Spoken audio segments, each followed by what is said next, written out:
Hello student, मैं हूं कुश कुमार और आप लोगों का स्वागत करता हूं ज्ञान मंजिल तक में। कुश क्लासेज कलापुर।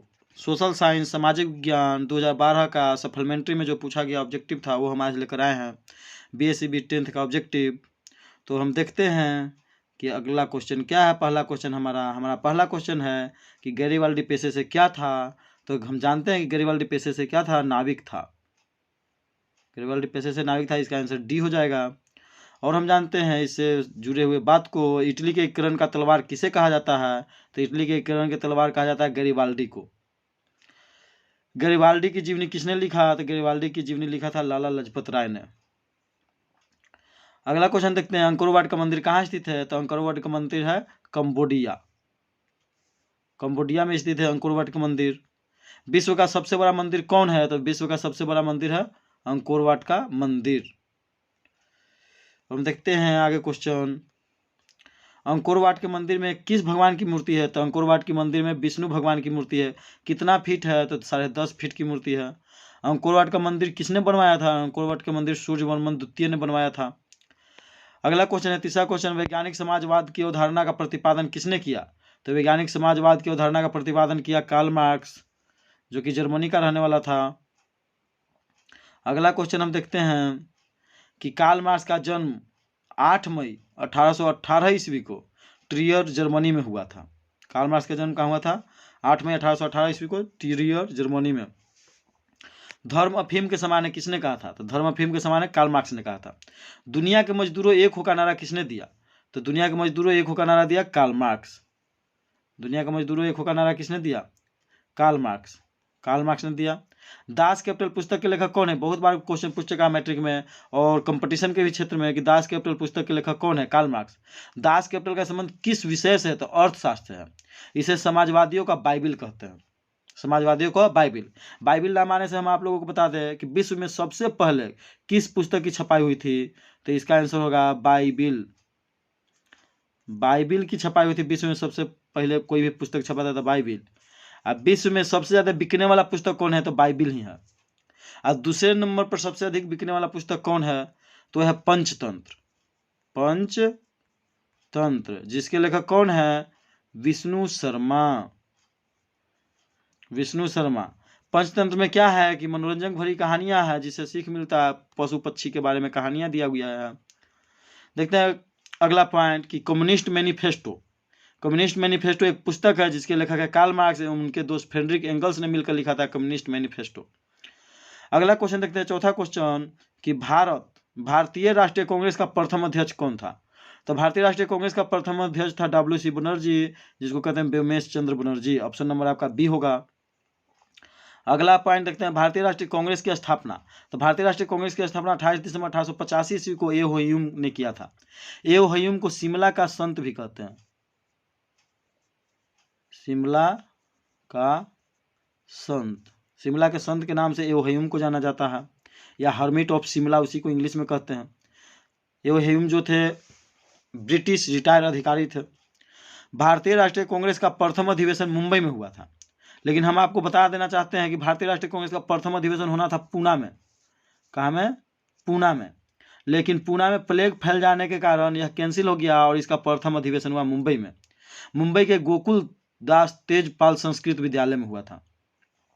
गोकुल दास तेजपाल संस्कृत विद्यालय, जिसकी अध्यक्षता WC बनर्जी ने किया था, जिसमें 72 लोगों ने भाग लिया था। 72 लोगों में अधिकतर वकील एवं डॉक्टर थे। भारतीय राष्ट्रीय कांग्रेस आज कांग्रेस के नाम से विख्यात है। जो कांग्रेस पार्टी है जिसका चुनाव चिन्ह पंजा छाप है, इसके नाम से विख्यात है। अगला क्वेश्चन है कि वर्नाकुलर प्रेस एक्ट सन कितना ईस्वी में लागू हुआ। तो वर्नाकुलर प्रेस एक्ट लागू हुआ था 1878 ईस्वी में।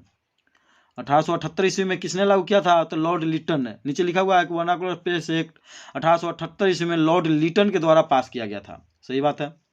वर्नाकुलर प्रेस एक्ट से बचने के लिए कौन ऐसी पत्रिका थी जिसने अपने रातों रात भाषा बदल ली थी।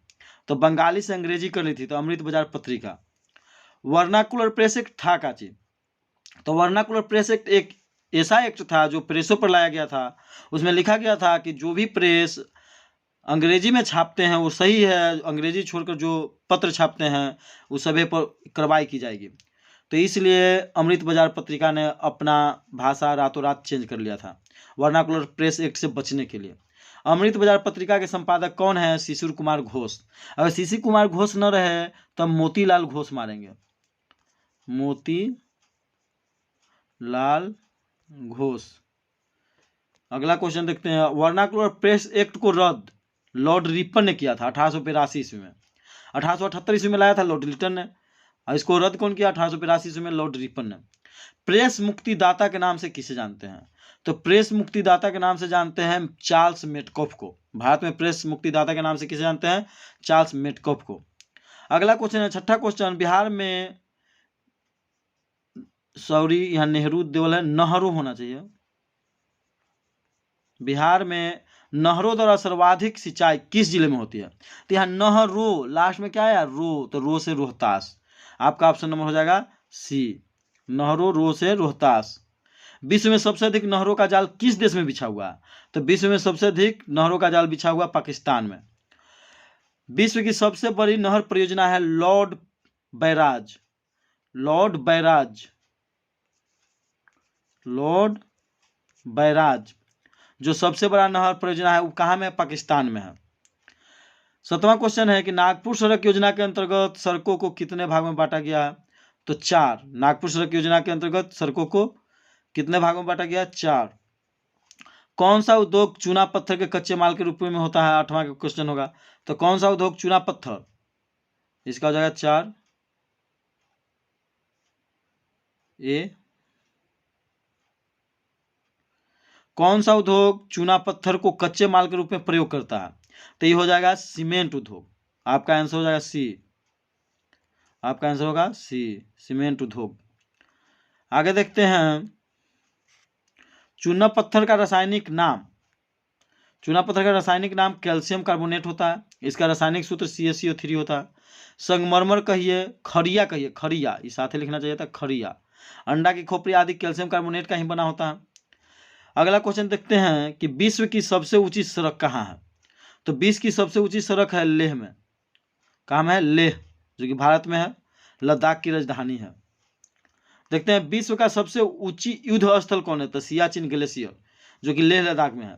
लेह केंद्र शासित प्रदेश लद्दाख की राजधानी है। तो लद्दाख एक नया केंद्र शासित प्रदेश बना है जिसकी राजधानी कहाँ है? लेह।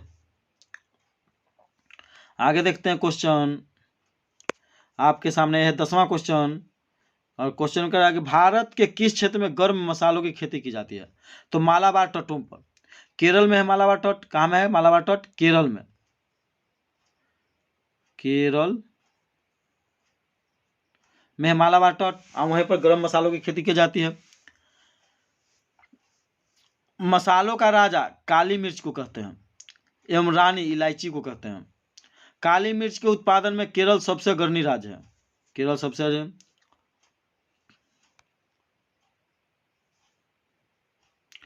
किसने कहा था धर्म जाति को अलग नहीं किया? किसने कहा था धर्म से जाति को अलग नहीं किया जा सकता? तो यह कहे थे महात्मा गांधी। ऑप्शन नंबर आपका बी आंसर होगा। महात्मा गांधी कहे थे धर्म को जाति से अलग नहीं किया जा सकता। धर्म से जाति को अलग नहीं किया जा सकता, या धर्म को जाति से अलग नहीं किया जा सकता। धर्म को जाति से अलग नहीं किया जा सकता। महात्मा गांधी का जन्म 2 अक्टूबर 1869 ईस्वी को, महात्मा गांधी का जन्म 2 अक्टूबर 1869 ईस्वी को पोरबंदर गुजरात में हुआ था। लाल बहादुर शास्त्री का जन्म 2 अक्टूबर 1904 को हुआ था। अतः दोनों का जन्म दिवस महात्मा गांधी और लाल बहादुर शास्त्री का 2 अक्टूबर को होता है। गठबंधन सरकार की पकड़ प्रशासन पर होती है कैसी? तो गठबंधन सरकार, जिसमें गठबंधन बन गया उसमें पकड़ क्या हो जाएगी? ढीली हो जाएगी। ऑप्शन नंबर बी, ढीली।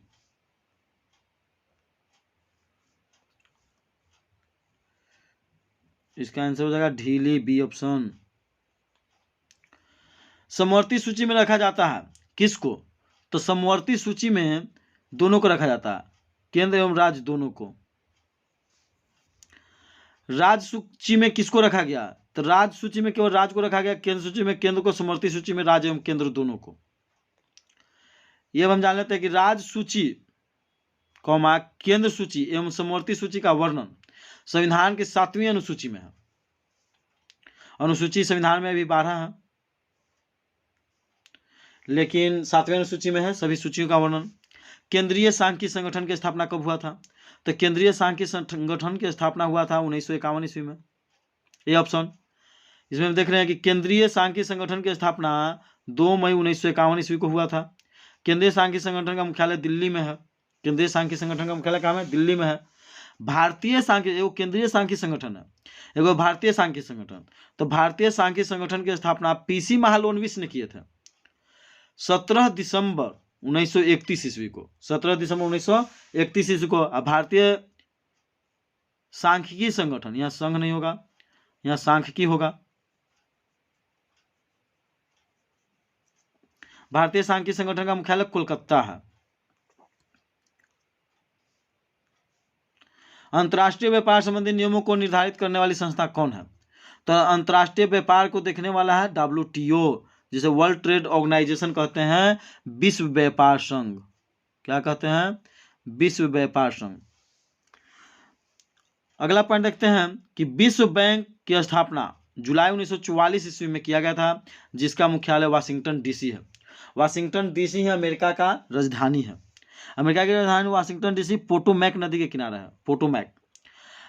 अगला क्वेश्चन है कि IMF की स्थापना 1945 ईस्वी में किया गया था।